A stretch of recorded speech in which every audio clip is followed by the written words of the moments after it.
Je voudrais tout d'abord vous souhaiter la bienvenue au nom de la Commission océanographique intergouvernementale de l'UNESCO.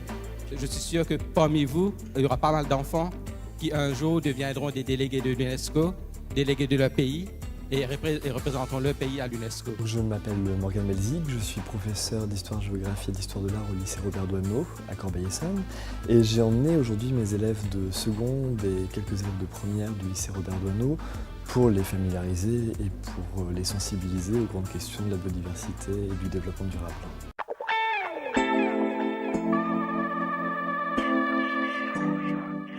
On a concocté une journée très chargée tous ensemble qui, je l'espère, va vous intéresser. Je suis en tout cas ravi de vous voir tous, étudiants comme professeurs d'ailleurs, ici à la Maison de la Culture, de l'Éducation et bien sûr des Sciences. Je voudrais personnellement remercier la Fondation Total et je voudrais remercier le professeur Jean-François Münster de la direction scientifique, Madame Catherine Ferrand de la direction mécénat de la Fondation Total, ainsi que Madame Laure Fournier, dont l'énergie et la passion ont permis d'organiser cet événement aujourd'hui. Bonjour, je m'appelle Maude Fontenoy, je suis la porte-parole de la Commission océanographique intergouvernementale. Je suis navigatrice, passionnée des océans. Et si j'ai choisi de venir ici, c'est pour convaincre ces jeunes d'aimer le Grand Bleu. Catherine Chabot, je suis navigatrice et journaliste, donc j'ai tout de suite bien évidemment répondu à l'appel de l'UNESCO sur cette matinée de conférence. Sensibiliser pour faire comprendre ce qu'est la mer, mais aussi quelle est notre richesse à tous les êtres humains, qu'elle est fragile, quel est notre avenir, mais en même temps qu'elle nous concerne tous. La vie est synonyme d'eau. La vie ne peut pas exister sans l'eau. Toutes nos cellules, pour tout ce qui est vivant, tout ceci est constitué d'eau. Et l'humain consomme plus de 50% de toute l'eau disponible, cette fois-ci pour tous les êtres vivants de la planète. C'est quoi la photosynthèse? Les éléphants de mer, ils se reproduisent sur Terre ou en mer? Que c'est en connaissant mieux les choses, c'est donc en passant par de l'information que l'on apprend ensuite à aimer. Et quand on aime, après, on protège. Je m'appelle Bekiti Mohamed et je suis à l'internat d'excellence de Sourdin. Je m'appelle Aïcha. Je m'appelle Nina Miles et je suis en terminale économique et sociale au lycée Robert Doisneau à Corbeil-Essonnes. Je m'appelle Yacine Amer. Sans eau, on ne pourrait pas vivre.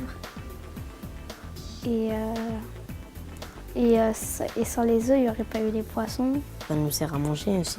Comme on a vu aujourd'hui, il contribuait à maintenir un écosystème mondial équilibré. J'ai appris ce matin que ça permettait beaucoup de faire des médicaments. Alors, je m'appelle Yann Bernard, je suis ingénieur dans les satellites et je m'occupe des programmes océanographiques de mesure in situ. Pourquoi on veut étudier l'océan en temps réel?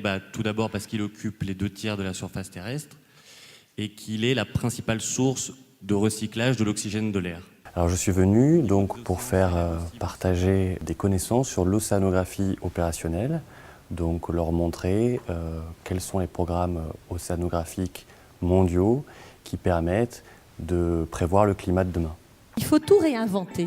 Il faut réinventer la manière dont on conçoit les choses, dont on les fabrique. Il faut toujours penser à la fin de vie des objets. Il faut penser éventuellement à de nouveaux matériaux parce qu'il y a eu l'épuisement des ressources. Je vais déjà poser une question en fait. Est-ce qu'il y a des gens qui écoutent du rap ici? Pour qu'on soit fixé. Levez les mains, on va voir. Oh, ah oui.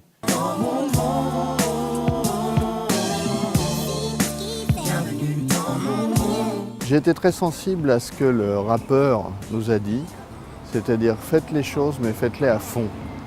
La biodiversité marine, c'est une opportunité extraordinaire pour l'avenir.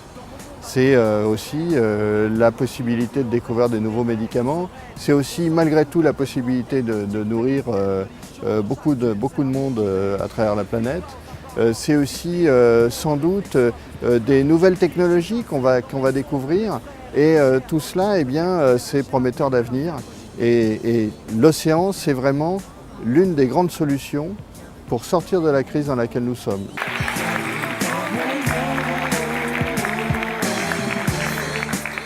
ça serait comme un Grenelle de l'environnement 2, mais plus basé sur les mers et les océans, quoi. C'est notre avenir qui est en cause, je pense, et que plus on est sensibilisé jeune et plus on peut agir vite. Bienvenue dans mon monde. Bienvenue dans mon monde. La musique est un pouvoir.